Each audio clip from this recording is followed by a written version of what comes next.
Je réponds donc au nom de Maman Lerina Tsona. Je vis en France.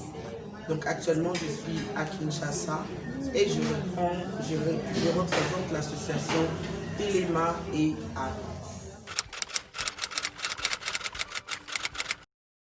Oui, nous venons de débuter. L'idée était là. Mais il y a de cela 6 mois, nous nous sommes organisés. Nous nous sommes donc organisés pour pouvoir mettre en place nos actions. Non, je ne suis pas seule. J'ai dit au début que nous étions une association. Donc nous sommes un groupe de personnes, d'hommes et de femmes. Je vais les citer nommément parce que je pense qu'ils méritent quand même une reconnaissance. Si aujourd'hui nous sommes là, certes je suis là seule sur place, mais c'est le travail de certains hommes et femmes. Par là je salue personnellement Maman Karine Bamba, je te salue. Florcy, je te salue. Je reviens à saluer Sandra, Tata Karine, Tata Ida, je vous salue. Ma bien-aimée Nouchka, moi, merci encore. Je reviens à saluer Coco, je te dis merci. Les t-shirts sont là, tu peux voir ton travail. Par là, je reviens à dire merci à Papa Marcel, Papa Social.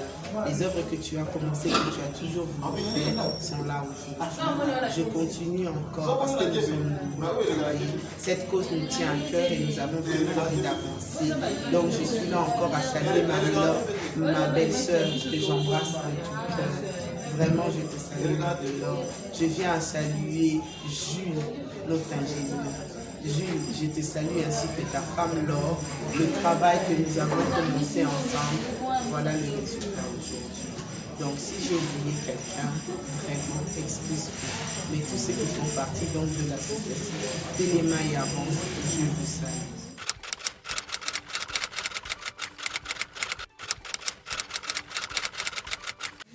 La collaboration est importante parce que nous sommes basés à Kinshasa, nous sommes basés à Paris.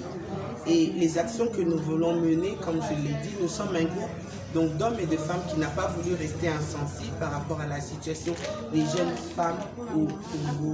Donc nous ne pouvons pas travailler à distance, il nous fallait des gens pour nous représenter. Qui de mieux que les gens qui sont confrontés chaque jour à des cas dont nous avons besoin. Voilà pourquoi nous travaillons avec cette association Fiston, avec le docteur Fiston et toute l'équipe qui la prépare.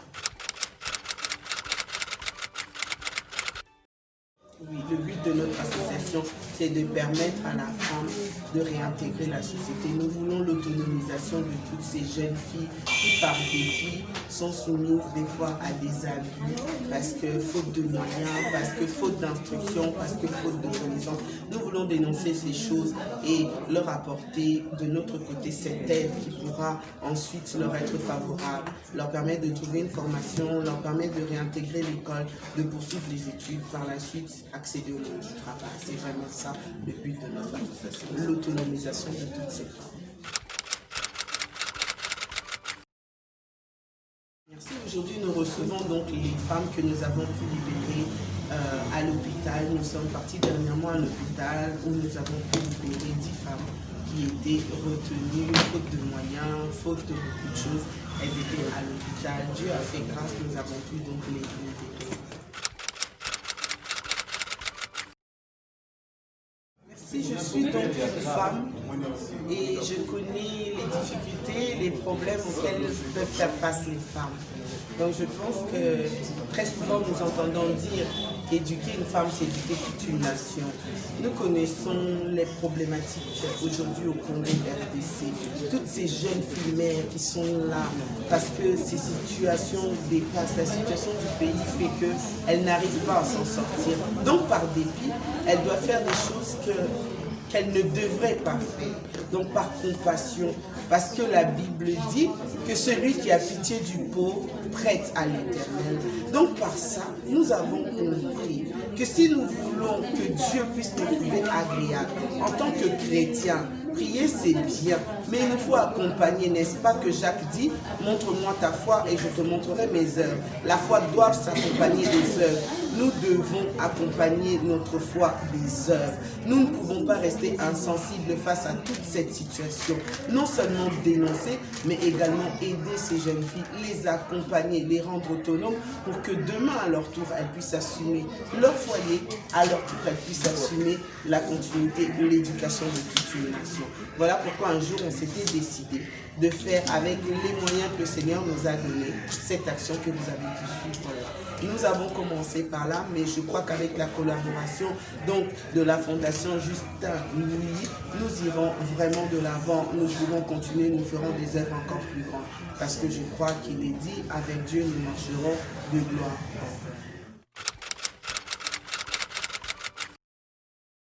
Étant chrétienne, la Bible nous dit de pratiquer l'aumône. Donc je pense que lorsqu'on pratique l'aumône, pour ceux qui en connaissent la signification, nous n'attendons rien en retour. C'est bien au contraire. Ces personnes sont des personnes respectables et je dirais des personnes vraiment à honorer.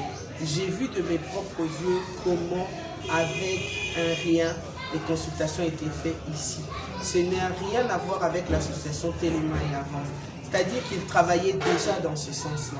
Nous sommes venus tout simplement compléter et ajouter le peu que nous avions.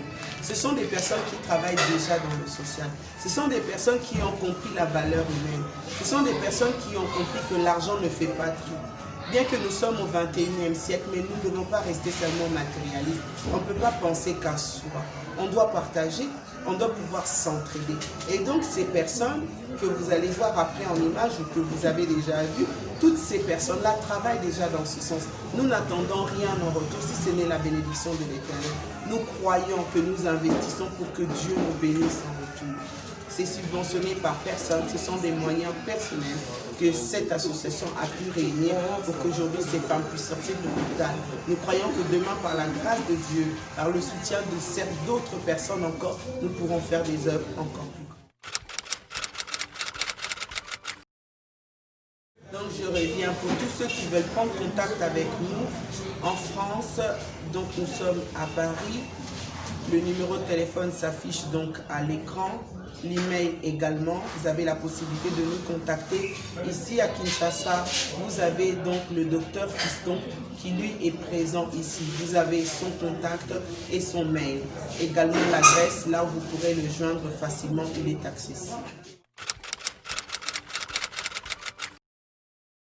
Donc je reviens et je parle maintenant à la femme, toi femme, peu importe ton âge, s'il y a un mot que je peux donner, moi si ma valeur n'a vraiment congolaise, lève-toi, connais ta valeur, tu as beaucoup de valeur, tu as énormément de la valeur.